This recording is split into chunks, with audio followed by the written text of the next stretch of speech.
Sweet. And we're live. All right. So we're here with Die with the Most Likes, and I couldn't be happier to have a chat with this person. As you guys have seen, I've been finding some artists to interview. You can find on YouTube all the other artists. We've spoken with Robness, with Colby, we've spoken with curators like Ronald Brisi, and now we got this amazing pleasure to meet another very interesting artist, definitely one of the most unique signatures and styles and just like communication of subject that I've met so far. And without further ado, I would just like to give him the possibility to introduce himself a little bit, so then we can get right in the heart of the conversation. Go ahead, man. Yeah, thanks for the warm welcome, dude. I'm so pumped to talk. Die with the most likes here. So, as my bio would indicate, I'm a fuckable energy drink floating in a retention pond outside of a strip mall in your hometown.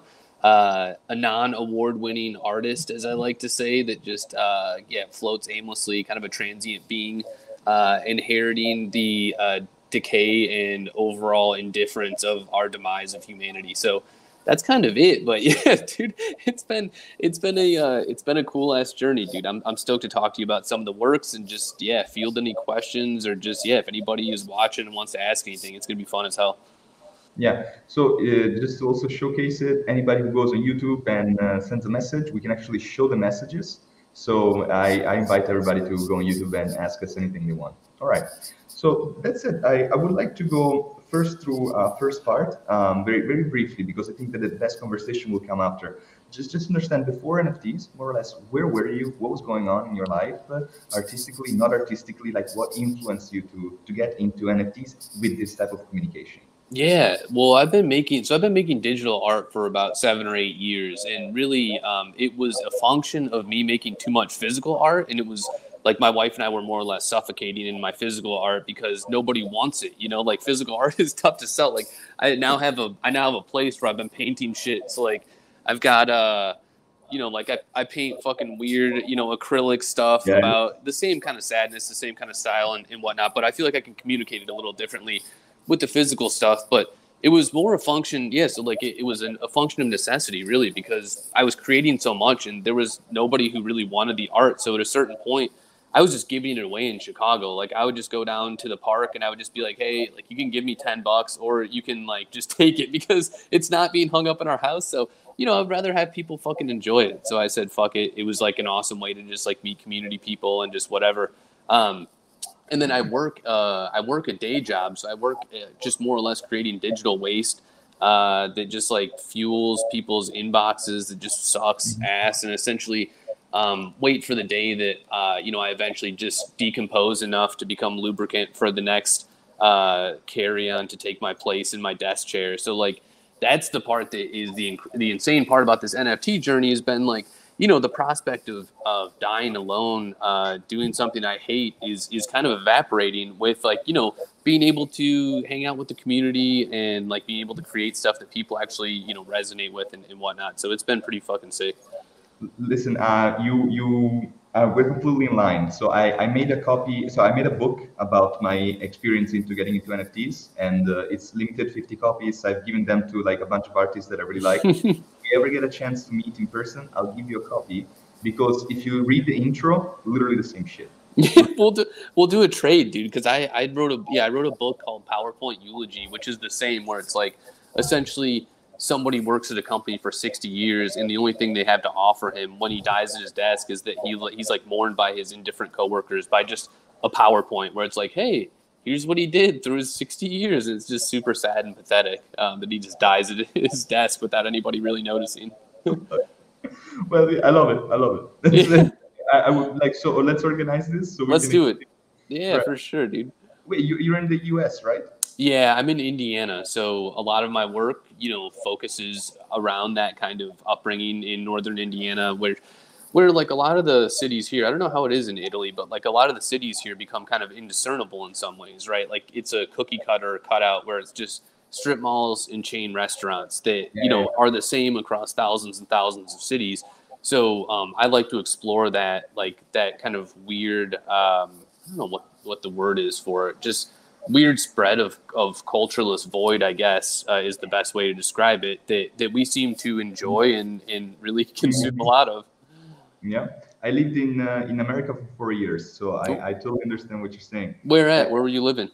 So I spent a lot of time for summer courses in Palo Alto and Stanford, and Oh, nice. then yeah, I visited Washington, San Francisco, Chicago, but then I lived in New York for three Okay, years. cool. Yes, yes. Yeah, well, those are all like really, those are nice cities for sure. Those are Yeah, cool. Those are cool places. At least you weren't living in, like Hammond, Indiana, or Defiance, Ohio, or I mean, a couple of the but Midwest cities know what's up. the cool thing about New York is that it's an aggregator. So a lot of my Yeah, workers and like the students that I was working with, they were from all over America, because their dream is to go to New York. So I was hearing about all these stories of all these people living in these far back cities, and I was shocked. I was like, wow, it's really still it's an incredible American story. And yeah. yeah, Well, when I look at your artworks, I see the stories that they used to tell. This y- black void, just like of copy paste reality, yeah. where yeah. Well, it's weird too. Like, I mean, there's certainly nostalgia for it in some ways, right? Like, as we continue to grow and evolve as humans, and as you experience those like really incredible cities, there's something about like your hometown that I feel like they kind of, I don't know if the word is infect or what, but there's a nostalgia there for what you grew up on and kind of wandering aimlessly in the boredom experience and the shared I guess just the shared peculiarity of your existence with friends. It's kind of incredible. It's funny. Like, a lot of my work is very satirical and dark around the existence of Midwest living, but I love it, man. Like, it's great. Like, it's my favorite. It's my favorite place. It's home. It's comfort food, and it's nice, man. Like, as much as I love to travel and stuff, I fucking love my little lot of strip mall retention ponds. So it's interesting because so again I see a lot of similarities. So for example, in our case, we have a project which is this thing you see the logo on the top left, I guess, or right if you're looking at this. It's Sewer Nation. We Yep. made this Web3 community because the main issue that we had was with our territory. So we were looking around our city. And okay, so in Italy we don't have all this reality of strip malls and like gas stations and all that. Mm-hmm. But still, like in Italy, like I guess in many other capitals, especially in Rome where we are, it feels like culture is stuck. It feels like Hmm. there's not really like the way that the public spaces have been designed or are being inhabited. It's not a space where you actually meet to generate culture, but these are just like no experience spaces where they're supposed to disappear. It's like your only objective is to be from point A, which is your house, to point B, which is your work, or Sure. whatever the heck you have to go, and everything that's in the middle has to technically disappear. And Yeah. the way that we design the urban spaces now, it literally is acting like that. And also, we were thinking like, what if someone is a creative guy that wants to just inhabit a space, wants to create an activity? All the spaces are just like bars for consumption of alcohol, Right. or yeah, like discos and clubs where you go snort lines of cokes. And we were like, what the fuck? Like, there's no space for young creatives that want to be able to generate a community and bring this traffic and bring this. Yeah. And so we built this because we were like, okay, let's speak with locations. Cool. And let's see if some locations are interested to become a platform where we can bring activity. And it's been going very good so far for 1 year. So Sick, dude. Fuck yeah. That's awesome. Yeah, it's yeah, interesting. It's interesting when you put it that way because, like, in many ways, I feel like that is us as a species as a whole. Like, we're obsessively trying to get to the next thing in our life or the next moment or whatever it is, the next scroll bar, the next fucking piece of pointless adoration without recognizing you're the thing that you made, and being able to go in there and experience community and like relationships with other people. yeah, yeah, and it is like again, what as you were saying is there was a speck of reality of life that we were going through that we didn't feel like we were owners of our own life, and we Yeah. said, okay, like no, and I want to be able to be the owner of my own life, create my own experiences, create the spaces and the experiences that I want to inhabit with the people I want to be with, Yeah. and that's where all of this started. Yeah. And Hell yeah. it's funny though that because we still maybe didn't arrive to a point where we have the nostalgia for it, where we say, ah, fuck, man, the club, Yeah, club, yeah, for sure. I miss that fucking club so much. Yeah. Well, it's funny. I mean, I think like you alluded to. I think there's a certain I don't know, how old are you right now? Like, are you 24. okay? Cool. So I'm a little bit old. So I'm like 35. So essentially, I think that as you age, like obviously, I think you ultimately like fade back into things that like once made you comfortable. Yeah, whatever. So But you're dead on with like the creation of that thing, and I think a revolt in your prescribed existence. It's like I don't want to be shoved around, which is kind of the parallel in my obsession with meat and ground beef and all that stuff.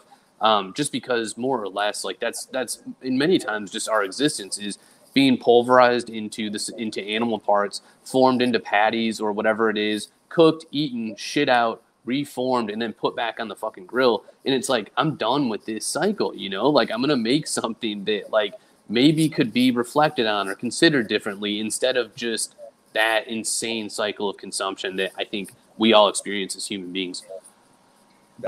Sorry, so how does this convert into impacting your life? Because I see that this is a clear vision. So now what I'm thinking is, for example, are you vegan? Is that something that impacted your life?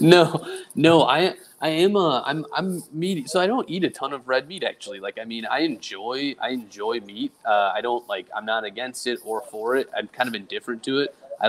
It's definitely a very much so Midwestern, everything my mom would make was, had that 60-40 blend, Manwich sloppy joes, all the ground beef stuff. So it's definitely very nostalgic.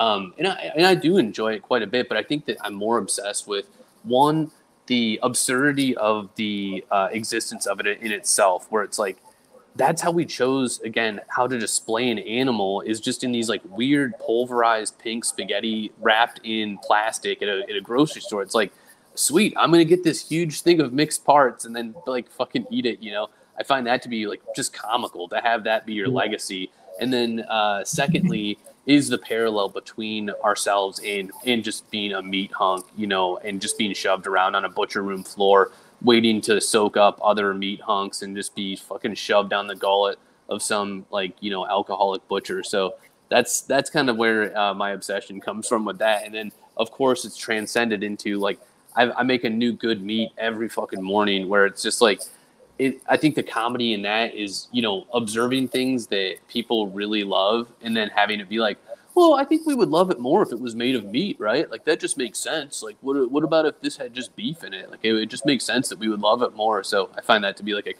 a pretty comical evolution as well. This is quite cool. So I'm understanding that this vision was present even before NFTs, and NFTs sort of like started to play in as because you were making physical art, but physical art was hard to store and distribute. But now with NFTs, you found an easier way to distribute your art. Was there any part of like the movement of Web3 and crypto art? For example, I'm referencing to the early people from 2015, 17. I don't know if you got the chance to meet any of them, where they were really leaving crypto art and the Web3 space as a space of revolution. That I feel that almost matches also your vision. Like, did you ever encounter some of them? Did you ever had some conversations? Did you? No. Yeah. So of course, like as this year's been, it's been crazy, man. I've been so happy to have been like included with some of them on like the Rare Pass thing, which was fucking rad, and to have made some relationships with them because I think they see it too. Like they see that I've got like a fire and I'm ready to burn shit, like I love doing it, and like I respect those people so much, like Matt Cain and Robness and like all those and Sarah Zucker. Just those incredible artists that were out there. But the strange part is I was oddly like isolated in terms of my exposure to crypto art or digital art while I was making it, like I didn't even know any marketplaces existed. I didn't know that the movement was going on. I didn't really have Twitter at the time. And then also I was very much so resolved in my stupid fucking job that I just assumed that was just my existence. I was like, all right, well, I guess I'm just going to make images and accumulate a couple likes from porn spam bots on Instagram while I'm working this job. So I didn't even realize that it was a thing. And then looking back on the legacy of those folks who really laid down the pavement that we all walk on now, it's incredible, man. Like I've talked to quite a few, and I'm just blown away by their talent and their perseverance through it all. I mean, it's fucking sick, dude. Like honestly, it's humbling for sure. I see a perfect synergy because the topic that you bring forward it's very much aligned with some of the philosophy that comes with this technology, So I would be very, very curious to see in the future how, for example, your criticism and your vision goes beyond just the visual, and maybe it starts to play with the whole concept of NFT is not a digital certification it's not just a digital certification. You know, the token itself can create various different games with your community, but not only, the criticism can also be veiled. For example, I don't know if you're familiar with Murapak. Oh yeah, yeah. Yeah, the cool thing about Puck is that he goes full criticism into speculative behavior, in my opinion. Like, he celebrates it. He says, "Oh, look, collectors just want a speculative token. They don't care about the JPEG." But at the same time, it feels like him saying that is the critique to consumism and speculation itself. You know? Yeah, for sure. So I feel that there's a lot of ground for exploration to go even further. I would be very curious to see that. Yeah, I'm pumped, man. Well, I feel like it's funny as things continue to evolve in the space, in like my digital form, in journey of self exploration and exploring fucking, you know, unrealized emotion and regret and remorse and shit that I am like really just trying to, like, you know, pull the thread on. That's been the really interesting part, is like I find myself retreating more into the physical world sometimes, where, you know, like I'm painting, like I love making physical art as much as I like making digital art. So I think one kind of you know, evolution that I can see and that I'm trying to work on is like a pairing with physical and digital, and having an entire story told differently in the two mediums, right? Because like the feeling that you get and the emotion that you're dumping onto a canvas, a digital canvas and a physical canvas, is so different that like it can elicit an entirely different batch of like, you know, of inherent feelings that somebody who is witnessing it is trying to feel. So I think that's a really cool aspect of it, to have like two differing pieces, but communicating the same thing just in a completely different way and kind of telling different stories. So I've been enjoying that part of it too. And I bet now that the physical pieces are not just sitting at home. Come on, you must have people asking you for those.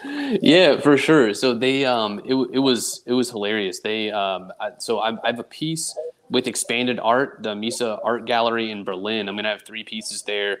I think they're there right now, actually. But it was incredible because, yeah, I've been making physicals for so long, and they've just sat in whatever, the basement or whatever. And so it was really funny to have people come to my house in Indiana and pick up work that's going to Berlin. It was like a really peculiar experience. But yeah, man, it's been incredible. I'm so happy to be able to. I'm so happy that people enjoy the things that I'm making as much in as much joy as it brings me to make those things. I feel like that's like the common bond between, you know, artist and community, for sure. What would be an unconventional place where you would like, or you think that your art, if exhibited there, would just sort of like have, you know, the environment becomes almost an extension of the artwork? Because I've seen that you've been exhibited at Times Square, which already it's like, not only it's cool, but it fits with your theme. So like, it does. Consumption, yeah. Idiotic screens, yeah, for sure. Yeah, and that was funny because it was kind of a parody in itself in some ways, right? Because it was like more or less laughing at the fact that everyone's just sitting there and mindlessly consuming, like just being completely bombarded by ads and getting their asses kicked by fucking stupid corporate shit. So it was, that was pretty hilarious. But man, it was funny. I was talking to Jesse Draxler, who's an incredible artist, yesterday, and I was telling him, I'm like, dude, I want to make an NFT like Hammond, Indiana, in an abandoned circuit city. So essentially, like, you would, like, you know, like Best Buy and those stupid ass fucking stores. I want to like somehow rent one of those out and then display NFTs or display digital art on all the like the little Android stupid like display devices, not all the laptops and all this, like just the worst way to display. But I feel like it would be hilarious in a really solid extension of my ethos, I guess. I couldn't agree more. My idea was like a grocery store, like a supermarket, a Whole Foods or something like that. But Best Buy with all the icons is actually a much greater idea. Yeah, for sure. But the TVs, you could, that would be super cool. Actually. It would be hilarious, man. And then like maybe not even tell anyone. So, you know, you would just have customers walking in and they would just be bombarded by all this incredible art instead of, you know, America's Got Talent or whatever the fuck they're trying to watch there. I do some also guerrilla stuff. Like, for example, now I bought this hand, like very small projector, and I'm bringing it around, and I'm just like projecting artworks everywhere I go, and I Yeah. can do it on any building. Sick, dude. Yeah, it's like cyberpunk vandalism. I don't push paint, I push pixels. Yeah, that's awesome. Yeah, I projected some pieces from Rob. I've been doing some curation. I've been showing some pepes, and the cool thing is that literally any place where there's not a lot of light pollution, it's a place where I can project. Sure. And first of all, I want to tell you that I'm 100% just like selecting one of your pieces because I want to find like a crazy spot to project it. The main problem is that like all the grocery stores that I've been thinking about and like other stores, they have this fucking huge light. And I gotta figure some shit out. Oh, that would be rad, dude. Yeah, send me a pic if you do it. I would love to see it. That would be super sick. To be honest, I think the easiest thing to do would be to go to one of those stores and electronic stores, bring a USB, or just bring an HDMI with the adapter for the phone, connect the HDMI to the TV. I think you're right, man. It would be incredible. Yeah, I think it would really fuck some people up. Like go on like Black Friday where everyone's shopping their asses off and like throw up this horrible shit on the TVs. It would be incredible. But I think that's fairly easy to do. I don't think it's a problem. I think it would actually be a quite fun performance. Hell yeah, dude. Yeah. Okay. So to trace back because we're still actually talking about your journey. So we're going through the journey and then we're stopping to chat. I like this. Yeah. So I saw that you also have some pieces on Tezos. So how did it work? Did you first launch on ETH or did you start on Tezos first? Yeah, man. I started on. So I minted a piece on Foundation originally, and it was like the height of fucking NFT craziness. Like essentially, I met this internet stranger who just liked one of my, because dude, like the thing is with or without this technology, with or without whatever, I'd just still be making this stuff. Like I don't really care, like it's incredible to have people to share it with. It's really like the kind of the happiest, feeling in the world for people to be able to share in, again, your joy or the emotions that you're trying to figure out in the shit. But like, before all this happened, like I was still just making pieces every day. I was just posting it wherever. They wouldn't do anything, but it was just, I still love doing it. So I had posted this piece about the comedian Eric Andre, that hilarious ass comedian Eric Andre. And it went like kind of viral, I guess. It got a bunch of retweets and likes and shit. And so this cool ass dude, Lofgren, on Twitter reached out and I started making art for his podcast actually. And then he's like, dude, I've got an invite to Foundation. You should mint something on there. I think it would do really well. So long story short, yeah, minted on there, didn't do shit because like I didn't really have a presence and I wasn't really, doing anything. Like I'd been tweeting stuff, but I wasn't like, doing a whole lot there.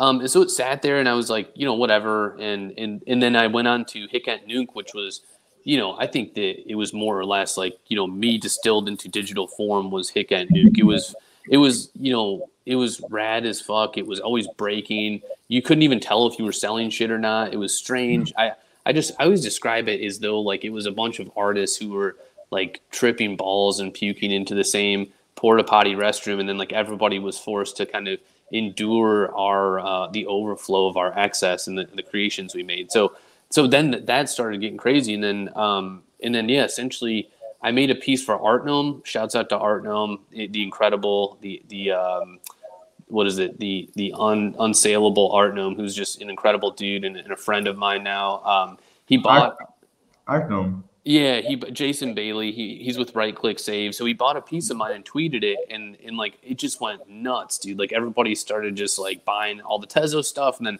all the Foundation auctions kicked off, and it's kind of just been a thing from there. And then after that, I launched this campaign where I was like writing all these absurdist tweets to get into Super Rare. And it was hilarious. Like every day I would just be like, oh man, just microdosed a bunch of DMT. I'm going to head down to the community theater and record how Stella got her groove back and as my submission to Super Rare. So finally, after like, I feel like I was doing that for probably like 6 months or something, Zach reached out and he's like, dude, get the fuck on. Like, let's go. This stuff is nuts. So it was cool as hell. All right. So this type of tactics do end up working. Interesting. All right. Yeah. And it's funny. I didn't really have any expectations. I was more or less doing it as a joke. Like because I'm a writer too. So I love writing and I love absurd humor. So most of the stuff was just making me laugh, like in general. I'm like, what's the most insane thing I could write here And that was pretty much it. Yeah, we can definitely tell. We can definitely tell. Yeah, because every piece I write, I write a pretty in-depth, short story with, more or less. It's short prose that, considered poetry by some, but it's really just kind of a short prose. It's generally between 600 or 1,000 words that I feel like really, really is, 50% of the piece in many ways. Like, I think it really plunges people into the depths of, what they're looking at. So I'm stoked about it. So this is an interesting point. For example, when it comes to NFT, so digital art on chain, the text usually is something that gets very easily forgotten or overlooked. For example, with my community, we created some projects, and I did this collaboration with one of the 3D artists of our group, which is shout out to Francesco Scura. So we made this event in Naples. I sent you some clips of it. Yeah, it looks sick. Yeah, the whole concept was that this was on Halloween. We wanted to do an event called NFTs Are Dead. And the concept was, we're going to throw a funeral for NFTs. And where are we going to throw this funeral? What are we doing with the gallery? We did all this video mapping, video projecting. We said, you know what? Fuck it. If it's a funeral, we should all go to hell. We should all go to the digital hell. Yes, we projected all this black hole, sort of like pixelated chaos. And we said, this is the null address. This is the hell of the blockchain. And the coolest thing is that we created this 3D NFT collection of these funeral urns of famously burnt NFTs. So, for example, like the burnt punk from Robness, one of the pipets burnt from Campo, and one of the mutant tapes burnt by We All Gonna Die. And we did these 3D assets, which were absolutely amazing. And then I took care of writing the text. But nobody knows that there's the text because it gets overlooked. So there's a beautiful marketplace known as the Diverse Verse. I don't know if you've heard of them. They do on-chain poetry. It's actually quite interesting. I'm very supportive. I'm very looking forward to see. Oh, that's cool. Yeah, a space for poetry on chain, I think, would be very interesting. And you yourself being interested also in text, I would recommend you give them a look. It's very cool. Yeah, for sure. Yeah. Robin is in a collab piece on Diverse Verse with a poet. Nice. Hell yeah. All right. It's like, I mean, like part of I agree. Like, I think text is an important aspect of it. I mean, like, it's funny, like some pieces don't have any, obviously, from other artists. And I think that's also like it's an interesting look because you leave like the entirety of the interpretation up to the viewer, which is like super cool too. I find that to be a really rad experience. Like you're not in an art museum generally, and you don't see like a huge brick of text underneath the pieces. You're kind of left to experience them, which I dig. But for the most part, that text is like an incremental part of my creative process, and like it kind of the text and the illustration fuel each other. Like I'm writing it and I'm drawing, and I'm writing and I'm drawing. So it's really like I said, it's kind of they're kind of cells in the same organism, kind of expanding on each other. So. What would you say is one of the pieces, at least that we can see here, that is containing like the most Easter eggs, or just like I feel, for example, here, I mean, there's some clear symbolism, but I wanted to get with you to start looking at some of these pieces and break down what we're looking at, because go ahead.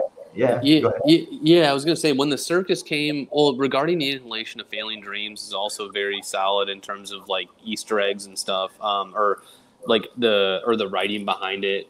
Anything. I mean, any of them are gonna have like a pretty brutal thing of prose written with it that really describes it. Yeah. So for this one, like you can see just all the little details hammered in there, and the specters whispering, about demise into those people's ears. This one was inspired. Yeah, this one was inspired. Like I don't know, like essentially similarly Middle America, right? Like there's you'll see people that generally just go in and order a book of scratch offs to sit there and scratch, and I thought to myself, like, I'm just like, man, how many of those end up being winners over the course of someone's life? Like it was this immensely kind of sad prospect to me, and I'm like, fuck, man, this is like really like fucked me up in some ways. Like I got like horrifically sad about it, and then I was thinking about the next evolution of that. So in many ways, what you'll see in my pieces is like I consider myself in some ways like a documentarian, more or less. Like I'm like documenting what I see, and then also evolving it and like making it kind of just like what would be the saddest potential, or what would be like the most what could elicit the most emotion about a piece that I was feeling, to be able to have someone share what I was feeling at that time. So to kind of evolve it or make it like that, it was somebody then sniffing the failed shavings from that lottery ticket. That's a losing ticket. Yeah. So like just fucking, you know, horrifically sad, really. I mean, but so that was what it was. Like, it was like the failed dreams of, you know, that winning lottery ticket being inhaled by somebody else who was looking for a high of their own. So What it's the like super fuck? sad. Yeah. Yeah. It's I like, didn't catch yeah. that. I thought he was just snorting coke. That's so fucking sad. That's so Yeah. sad. It's it was a really like impactful and horrifically sad moment. It's weird, man. Like, you know, as a creative, and I'm sure you know this, like, we feel a lot, you know, like looking at stuff and experiencing different things. I think that like our emotional state is at a heightened level, and we just feel a lot of different shit at a lot of different times. So I'm like super happy to be able to kind of communicate that and have like a way to an outlet for that feeling, because if it was just stuck inside me, like I don't know what would happen, dude. Like I'd probably fucking die or something. I don't know. But it's quite wonderful also, this reality of the digital art being tokenized. So there's this thing that I talk a lot about, which is it's a completely different nature of collecting with NFTs, because when you buy a physical piece, you're bringing it into your house, and yes, the house is to a certain degree an extension of your person. But I feel that the digital wallet being contained on your phone, and also being a sort of like digital representation of who you are, where you put attributes. You buy these NFTs that are nothing but digital attributes that other people do and that you can see yourself in and buy. I really feel that this creates a very deep connection between the collector and the person, because you're literally creating an attribute for someone else to get represented by it. Like, I sense that when someone buys one of your pieces or another NFT, is because you are showcasing an attribute here, a criticism or something that they want affiliated with them. They want to be able, I have this, and because I have this, I understand these values, and I feel that this message represents me in a sort of way. Yeah, you're dead on there, man. And that's one of the most special parts of the entire journey too, is you can, yeah, you can really feel that when, you know, like I love all my collectors. Like I've like talked with them regularly, like everybody vibes with shit. And I think that we're all kind of from the same piece of shit hometown in some ways. So it's been really cool to be able to talk about that experience with people and like, you know, have them relate to it massively. So you're dead on. It's really cool to, like, yeah, it's weird, man. You know, before all this happened, you like, and before, you know, before any of the NFT shit or just like digital art in general, it's a super isolating feeling in some ways when you're creating stuff and you just you're just uncertain if anyone's ever seen it or if anyone's ever relating to it or anything. Like, again, it's like I'm making it regardless, so it doesn't really matter. But then to be able to share it with people is really cool, and it's just it makes, you know, life way better. So kind of to your point with that, the experience in NFTs where like everyone can see that piece that's in someone's wallet that's been collected, that kind of represents a time in their life that they were going through or something that happened to them at a certain point or an emotion that was elicited. It's pretty cool that they then get to share that with everyone else too. So it's really tight. So I wanted to know if perhaps you developed any criticism or any opinion, for example, not only regarding our general lives of consumption, but for example, with this reality of all these artists entering on this platform, and then there are this sort of like odd dynamics that are happening sometimes between collectors and artists trying to sort of like get in the graces of the collector to be collected, and like sometimes this creates some sort of like flows of influence where there are some people who have influential power, but it's just buying power technically that gets translated into love for this person or appreciation for their platform. And I was like wondering if you had like any consideration of this, or if in your path you encountered this, saw this, or something like that.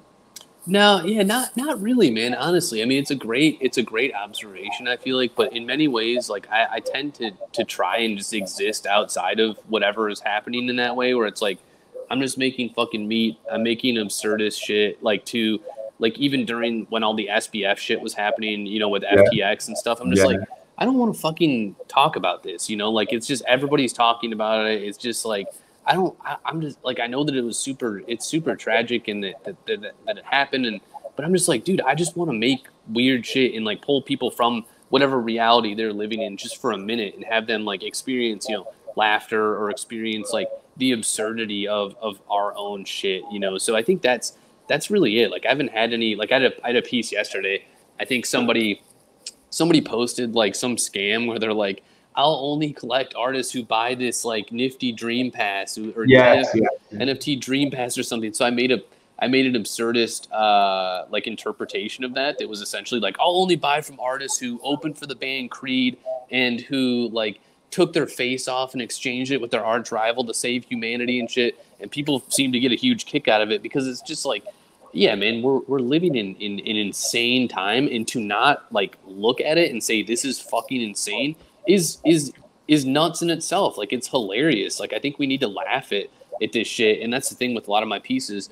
You know, there's a huge focal point on sadness for sure, but like there's also humor in that. You know, like there's I really want people to find humor in like our demise that we have, because if you can't do that, it's you know, pretty much inevitable madness in my mind. So Yes, I have to say that I have to really thank you for this opportunity to chat, because you're making me think a lot. I really like your approach where I was thinking about this earlier, but I didn't say it. I really feel that you sense all these things, but you're very peaceful within them, and you follow this observant flow that allows you to peacefully just go through it in acceptance, and tell a story that you can tell only because you've peacefully accepted this. Yeah, yeah, I think that's right. I mean, like, it's funny. That's not to say I certainly have, you know, I certainly deal with anxiety and a lot of other shit, you know, as I think many artists do, you know, like, again, like having the heightened level of feeling and having that emotional, having the emotional pulse of everything you look at is really overwhelming too, you know, where you're just like, holy shit, like you feel immense bouts of happiness and sadness, and like, yeah, you know, you wrestle with you know, childhood memories of regret. Like I was raised Irish Catholic originally, and like essentially everything you did was more or less you were sentenced to hell. It doesn't yeah. fucking matter, dude. Even just existing, you're gonna suffer eternal damnation. So that's a feeling that's tough to shake, you know, the inevitable, just going to a fucking a place that sucks for the rest of your life, as an inevitability, is really tough. So yeah, man, it's funny. Like, but you're dead on there, where it's like I look at this stuff and I am like one step removed, because in some ways, kind of like what I was talking about before, the documenting of just our reality. You know, I sometimes consider myself as like looking behind a camera lens and just observing and recording our demise, and that can be funny, you know, being one step removed. So I really enjoy this. It's something that I personally I cannot naturally do. I also I'm very anxious, but my observation goes into most of the times, instead of like going back and observing, I get very angry and I go in the middle of it, like I gotta fucking fix this. I gotta yeah, yeah. I do that too sometimes, dude. I mean, I think that's like a pretty natural like reaction to stuff for sure. Yeah, but I think that you're right. Just that's not the job of an artist. No. Yeah, that's the thing. Right, right. It's just like, look, dude, like we're making, yeah, I think that our ultimate job is to, and that's the thing that I've always said about any of this shit. And like, even before, you know, people were following, or before like whatever was happening, you know, like I always looked at stuff. Like I have four books out, and I've got another one out at the end of the year. And I've always said, like, if one person, like, legit, it's corny as hell to say, but I always said, if one person reads this and their life is even modified in even the slightest or vaguest of ways, or if somebody just like experiences something and it changes their emotion, if even for a second in that day, then I feel like I've done my job, you know. And like I love doing that, to think that like you can even like help somebody see things different, or help somebody, you know, experience a moment of happiness in the depths of sadness, or vice versa, you know, experience, you know, something that they relate to. So yeah, that's my main goal in all this shit. So maybe what we're getting to now is sort of like an artist mission statement. For example, Banksy has the mission statement that says that art should comfort the disturbed and disturb the comfortable. So is there a mission statement for Die With Most Likes? Like, what are you trying to do to humans with your art? It's a good question. I would say plummet. I would say plummet all of us into a state of agreeable madness. You know, Agreeable madness. I yeah. like this. Because like the thing is, and that's the other thing about today in the world we live in the existence that we choose is, dude, like we're constantly being asked to more or less compromise and have our features smoothed over and wrinkles sanded out and like, you know, filters applied to sagging skin and all that shit. And it's like really, you know, like I think that we could all do with a little madness. We could all be a little strange and peculiar and uncanny, and that should be embraced and perceived as normal. You know, like fuck being normal. I remember when like back in the day, you know, when I was like a kid or in high school or something, you know, the thing was like, oh, she'll find a nice normal boy to settle down with or something. It's like, dude, normal fucking blows, man. Like I'm not trying to just sit around and just like again work a stupid desk job for the rest of my life and die to a sparsely attended funeral. Like that's like the most sad existence I can possibly imagine. So yeah, I don't know. I think that's my mission statement, I guess. I feel that the world of crypto art has a lot of levels of wackiness and just like out of the ordinary. This is why I like it a lot. It's one of those spaces where we can chat about, oh, I want to create an exhibit, and saying, oh, I want to do it in Best Buy and I want to hack the fucking money. Yeah. Yeah, you see, like if we were talking as representatives of Christie's or Sotheby's, and be like, oh yeah, no, yeah, the next exhibition is gonna be in a Best Buy. When? Yeah. How? When? Yeah. I feel that's a conversation that would even remotely get there. Yeah.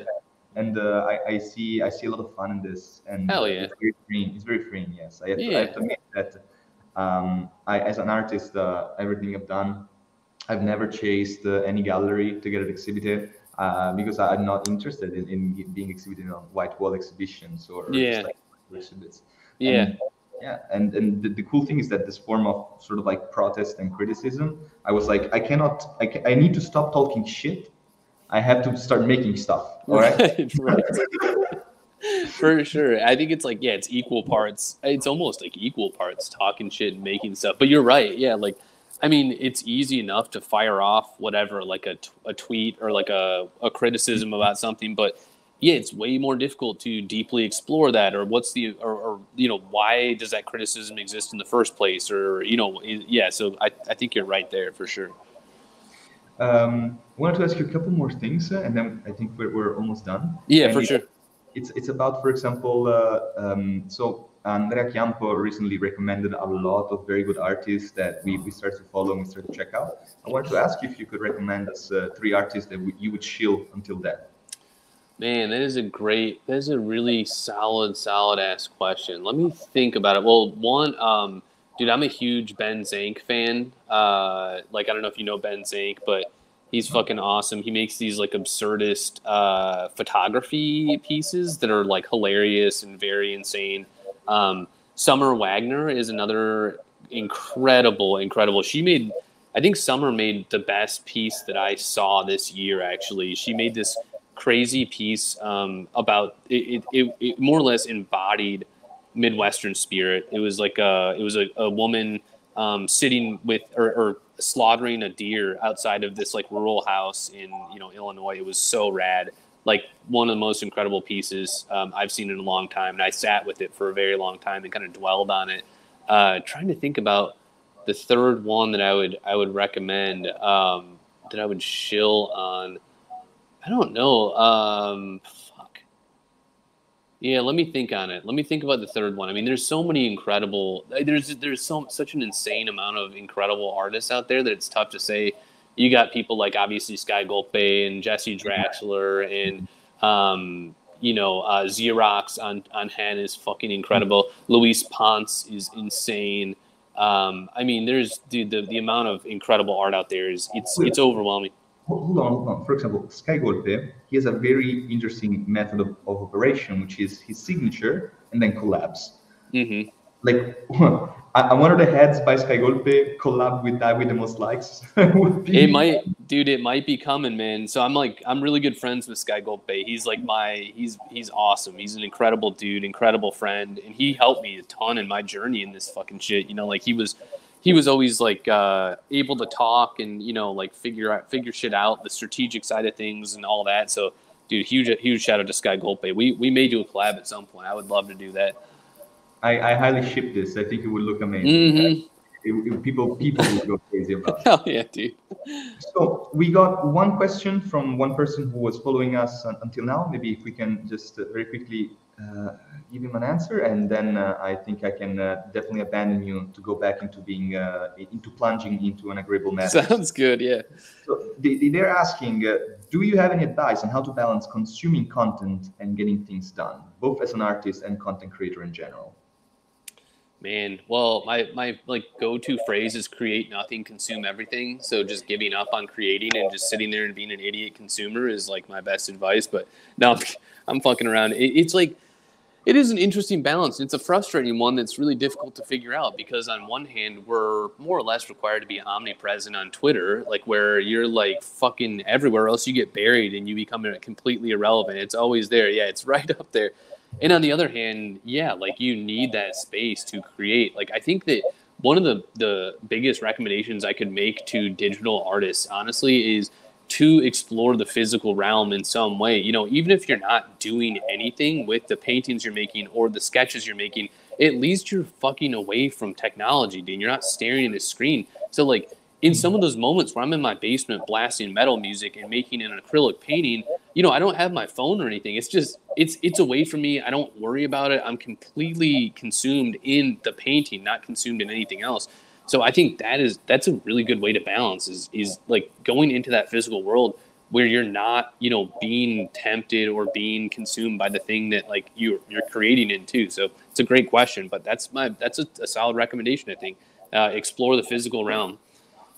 You know what? You just made me think that an amazing event would be a garage painting session, but just with metal music, maybe even a live band. Dude, count me in, man. Let me know where it's at. I'll do that all day. That would be fucking awesome. Well, I gotta come to the US eventually because like Robness came to Naples for my event, and I've been to Los Angeles only one time, and there's so many things, so many people I'm getting to know that are in LA. So I might think of very soon maybe come up and do it. Yeah, I would do an on the road thing, and I would go and just meet with a couple of artists that I've been connecting to. I would Sick, dude. Would love it, man. Well, you're welcome in Southern Indiana at any time. Let's go. I like. Hell yeah. I just bring a pack of cold brews, and then we just play up the metal. What is your favorite metal song, by the way? Oh man, I like my biggest metal bands are Yob, YOB, Gate. So Gate Creeper is fucking incredible. Gate Creeper Flamethrower might be my favorite metal song ever. Or Corpse Fortress, Hikorami is an incredible song as well. And then I think I'm trying to think about Gate Creeper Sonorum Depravum is one of the best metal albums ever made. It is fucking rad. I would highly recommend it. As a curator recommendation, when browsing through the artworks of Die with the Most Likes, you should absolutely listen to Flamethrower by Gate Creeper. Yep. Yeah, that does it, man. That kind of is it. That's a great call. Yeah, for sure.